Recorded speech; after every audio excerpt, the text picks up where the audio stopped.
السلام علیکم ورحمۃ اللہ وبرکاتہ۔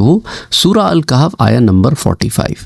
وَاضْرِبْ لَهُمْ مَثَلَ الْحَيَاةِ الدُّنْيَا كَمَاءٍ أَنزَلْنَاهُ مِنَ السَّمَاءِ فَاخْتَلَطَ بِهِ نَبَاتُ الْأَرْضِ فَأَصْبَحَ هَشِيمًا تَذْرُوهُ الرِّيَاحُ وَكَانَ اللَّهُ عَلَى كُلِّ شَيْءٍ مُقْتَدِرًا۔ اور آپ ان کے سامنے دنیا کی زندگی کی مثال بیان کیجیے جو اس پانی کی مثل ہے جس کو ہم نے آسمان سے نازل کیا، تو اس کے سبب سے زمین کا یہ ملا جلا سبزہ نکلا، پھر وہ سوکھ کر چورا چورا ہو گیا جس کو ہوا اڑا دیتی، اور اللہ ہر چیز پر قدرت رکھنے والا ہے۔ تو اس آیت سے مقصود یہ ہے کہ ان متکبرین کے سامنے دنیا کی اس حقارت کو، اس کی بے مائگی کو، اس کی بے ثباتی کو ایک اور مثال کے ذریعے بیان کیا جائے۔ یہ وہی متکبرین ہیں جو فقراء مومنین کو اپنی مجلسوں سے اٹھا دیا کرتے یا عام مجالس سے اٹھا دیا کرتے جب یہ تشریف لاتے اور کہتے کہ ان کے ساتھ بیٹھنا ہمارے لیے باعث توہین ہے اور باعث عار ہے۔ تو اس آیت میں اللہ نے دنیا کو پانی کے ساتھ تشبیہ دی ہے۔ اس کی وجہ یہ ہے کہ پانی میں اور دنیا میں چند وجوہ سے مناسبت ہے۔ مثال کے طور پہ پانی ایک کیفیت اور ایک حالت پر برقرار نہیں رہتا، اسی طرح دنیا بھی ایک کیفیت اور ایک حالت پر برقرار نہیں رہتی۔ اچھا، کوئی شخص اس پر قادر نہیں کہ وہ پانی میں داخل ہو اور بھیگنے سے بچ جائے، اسی طرح کوئی شخص اس بات پر قادر نہیں کہ وہ دنیا میں داخل ہو اور اس کے فتنوں اور اس کی آفتوں سے محفوظ رہ سکے۔ اور یہ بھی کہ جب پانی کو بقدر ضرورت باغات اور کھیتوں میں ڈالا جائے تو وہ ان کے لیے نفع بخش ہے اور ان کو بڑھانے کا کام کرتا ہے، اور جب ان میں ضرورت سے زیادہ پانی کو ڈال دیا جائے تو وہی پانی ان کھیتوں کو تباہ و برباد کر دیتا ہے، جیسا کہ دریاؤں کے سیلاب آپ مشاہدہ کر سکتے ہیں۔ اسی طرح جب دنیا کے مال و متاع کو بقدر ضرورت لیا جائے گا تو انسان کے لیے مفید اور نفع بخش ہے، اور جب انسان دنیا کو اپنی ضروریات سے زیادہ لے گا تو اس کے لیے فتنہ اور فساد ہو جائے گی۔ حضرت عبداللہ ابن عمر ابن العاص رضی اللہ تعالیٰ عنہ بیان کرتے ہیں کہ نبی اکرم صلی اللہ علیہ وآلہ وسلم نے فرمایا کہ جو شخص اسلام لایا اور اس کو بقدر ضرورت رزق دیا گیا اور اللہ نے جو کچھ اس کو دیا ہے اس میں اس کو قانع کر دیا، یعنی اس نے قناعت اختیار کی، کنٹینٹ ہو گیا، تو وہ شخص کامیاب ہو گیا۔ صحیح مسلم کی روایت ہے، حدیث 1054، سنن ترمذی میں بھی آتی ہے، اور اسی طرح سنن ابن ماجہ اور مسند امام احمد میں بھی۔ تو یہاں پر جو کہا گیا کہ بقدر ضرورت، اس کے معنی کیا ہے؟ یعنی اس کے پاس اتنا مال ہو جس سے وہ اپنے کھانے پینے، پہننے کے کپڑوں اور رہائش کا بندوبست کر سکے، بیماری کی صورت میں دوا اور علاج کا انتظام کر سکے، اور آرائش، زیبائش، عیش و آرام اور دوسری چیزیں جو ہیں ان کے لیے مال دنیا جمع نہ کرے۔ اور جس شخص نے اتنا مال حاصل کیا کہ وہ دنیا اور آخرت میں کامیاب ہو گیا، اور جس شخص نے اس سے زیادہ مال حاصل کیا اور مال کی حرص کسی حد پر ختم نہیں ہوتی، اس نے اپنے آپ کو مشکل اور امتحان میں ڈال لیا کیونکہ اس کے پاس اس کی ضرورت سے زیادہ مال آ گیا، اور آخرت میں اس مال کے بدلے اس کو عبادات پیش کرنی ہوں گی۔ اور جب انسان کے پاس اس کی ضرورت سے زیادہ مال ہوتا ہے تو وہ عموماً اس مال کو نفسانی خواہشوں اور دنیا کی ایسی لذتوں میں خرچ کرتا ہے جو حرام تک چلی جاتی ہیں، اور مالدار آدمی اپنے مال کو بڑھانے کے لیے کبھی غیر قانونی اور ناجائز ذرائع بھی اختیار کرتا ہے، جعلی اور نقلی اشیاء بھی بناتا ہے، اور مختلف ایسے معاملات میں چلا جاتا ہے۔ ضروری نہیں کہ ہر مالدار شخص ایسا کرتا ہو، پر کبھی کبھی مال کو بڑھانے کی حرص میں انسان ان حدوں کو پار کر جاتا ہے۔ تو بہرحال حضور اکرم صلی اللہ علیہ وآلہ وسلم کی دعا بھی بتاتا چلوں۔ حضرت ابو ہریرہ بیان کرتے ہیں کہ حضور صلی اللہ علیہ وآلہ وسلم نے دعا کی کہ اللہ محمد کا رزق قوت کر دے۔ صحیح مسلم کی روایت ہے، حدیث 1055، سنن ترمذی، سنن ابن ماجہ اور مسند امام احمد میں بھی آتی ہے۔ تو یہاں پر لفظ قوت پر آپ غور کریں۔ قوت کے معنی ہے کہ اتنا رزق جو ان کی رمق حیات باقی رکھنے کے لیے کافی ہو، جس کی کمی سے ان کو تشویش نہ ہو اور ان کو فاقوں کا سامنا نہ ہو اور ان کو سوال کرنے کی ضرورت نہ پیش آئے، اور نہ وہ رزق اتنا زیادہ ہو جس سے دنیا کی کشادگی اور عیاشی کا خطرہ ہو۔ اور اس سے معلوم یہ بھی ہوتا ہے کہ نبی صلی اللہ علیہ وسلم کی زندگی زاہدانہ تھی اور آپ دنیا میں رغبت نہیں رکھتے تھے۔ اچھا، اسی آیہ مبارکہ میں حشیمہ کا لفظ بھی آتا ہے۔ تو الحشیم جو ہوتا ہے، جس کے بارے میں آیا کہ پھر وہ سبزہ سوکھ کر چورا چورا ہو گیا، تو اس آیت میں چورا چورا ہونے کے لیے حشیم کا لفظ استعمال کیا گیا ہے۔ اس کا جو مادہ اشتقاق ہے، اس کا جو روٹ ورڈ ہے وہ حشم ہے۔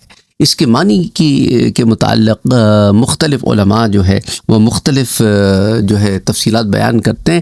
آئیے علامہ ابو الحسن علی بن اسماعیل بن سیدہ جو متوفی ہیں 457 ہجری کے، وہ کہتے ہیں کہ حشم کا معنی ہوتا ہے کہ کسی کھوکھلی یا خالی چیز کا توڑنا، اور ایک قول ہے کہ ہڈیوں کو توڑنا یا سر کو پھاڑنا، اور بعض کہتے ہیں اس کا معنی ہے کہ ناک توڑنا۔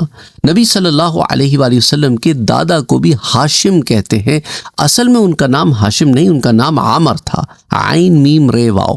انہوں نے سب سے پہلے سرید بنایا، یعنی گوشت کے سالن میں روٹی کے ٹکڑے بھگو کر کھانا بنایا۔ اس کا سبب یہ ہے کہ اہل مکہ قحط سے دوچار ہو گئے اور ہاشم ملک شام گئے اور وہاں سے بوریوں میں آٹا لائے، پھر اونٹوں کو ذبح کیا، اس کا سالن بنایا اور اس میں روٹیاں توڑ توڑ کر ڈالیں، اور اہل مکہ کو قحط کے بعد پہلی بار پیٹ بھر کر کھانا نصیب ہوا۔ اسی لیے سالن میں روٹیاں توڑنے کی وجہ سے ان کا لقب ہاشم پڑ گیا۔ سوکھی ہوئی گھاس کے چورے کو بھی حشیم کہتے ہیں۔ جس درخت کے پتے سوکھ گئے ہوں اس کو بھی حشیم کہتے ہیں۔ اگر اونٹنی کا تمام دودھ دوہ لیا جائے تو اس فعل کو بھی حشم کہتے ہیں۔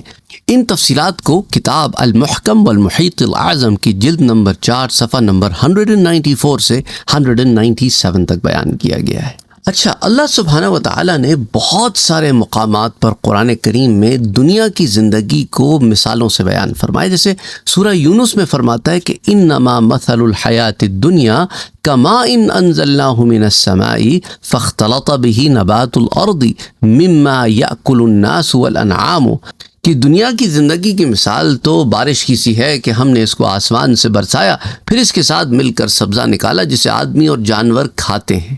حتی اذا اخذت الارض زخرفها وزینت وظن اہلها انہم قادرون علیہا اتاها امرنا لیلا او نہارا فجعلناها حصیدا کأن لم تغن بالامس كذلك نفصل الآیات لقوم یتفکرون۔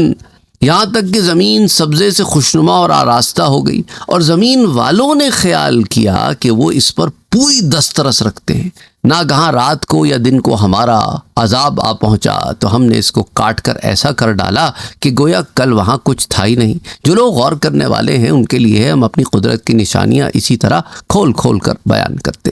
اسی طرح سورہ زمر میں فرمایا کہ الم ترى ان اللہ انزل من السماء ماء فسلكه ينابيع في الارض ثم يخرج به زرعا مختلفا الوانه ثم يهيج فتراه مصفرا ثم يجعله حطاما۔ کیا تم نے نہیں دیکھا کہ اللہ نے آسمان سے پانی کو نازل کیا، پھر زمین میں چشمے بنا کر جاری کیے، پھر اس سے کھیتی اگاتا ہے اور جس کے طرح طرح کے رنگ ہوتے ہیں، پھر وہ خشک ہو جاتی ہے تو تم اس کو دیکھتے ہو کہ زرد ہو گئی ہے، پھر اسے چورا چورا کر دیتا ہے۔ بے شک اس میں عقل والوں کے لیے نصیحت ہے۔ تو یہ سورہ الزمر میں فرماتا ہے۔ پھر سورہ حدید میں فرماتا ہے اعلموا انما الحیات الدنیا لعب ولہو وزینۃ وتفاخر بینکم وتکاثر فی الاموال والاولاد كمثل غیث اعجب الكفار نباته ثم یہیج فتراه مصفرا ثم یکون حطاما وفی الآخرة عذاب شدید ومغفرة من اللہ ورضوان وما الحیات الدنیا الا متاع الغرور۔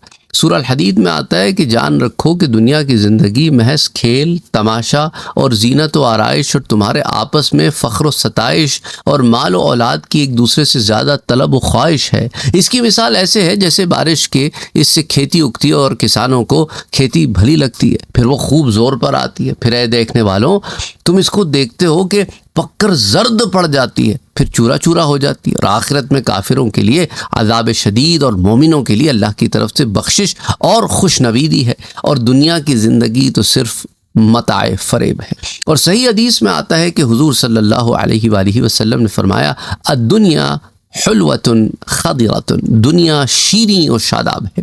صحیح مسلم میں کتاب الرقاق میں حدیث 2742 حضرت ابی سعید الخدری اس کے راوی ہے۔